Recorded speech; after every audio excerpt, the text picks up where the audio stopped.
মা দেও, আমি নিয়ে যাচ্ছি। বাবা, ওই হিন্দু মেয়েটার মা মুসলিম কিভাবে হলো? এই শয়তানি, ব্যাগটা দিয়ে দি আর আমার আম্মুকে তোর মা বানানো বন্ধ কর। রামজা, ভুলে যেও না রাধিকা তোমার সৎবো। শুনেছো বাবা? রাধিকা রামজার সৎবো। চলো ট্রেনে উঠে পড়া যাক। আমিও দেখতে চাই একজন হিন্দু এবং মুসলিম একসাথে কিভাবে থাকে।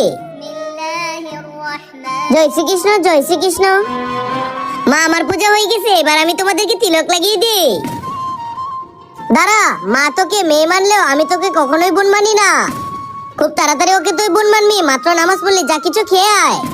ভাইজান, একটা চিপস দিয়ে দেন। কত হয়েছে? 20 টাকা।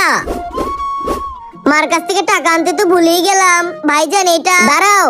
ভাইয়া, এই নেন টাকা। শেষ পর্যন্ত তোর থেকে টাকা নিতে হলো, লজ্জা আমি মুখ দেখাতে পারবো না এখন। আরে আমার দিদি তো শীতে কাঁপছে।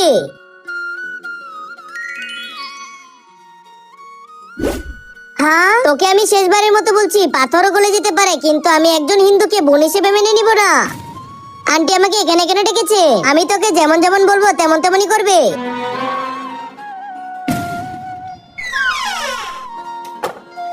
কেউ খোলো, আমার এই জায়গায় দম বন্ধ হয়ে যাচ্ছে। দিদি, তুমি ভয় পেও না, তোমার এই ছোট বোন আছে তো। বন্ধুরা, আমার এই আল্লাহর ঘরটিকে ভালোবাসতে লাইক সাবস্ক্রাইব করে দিও।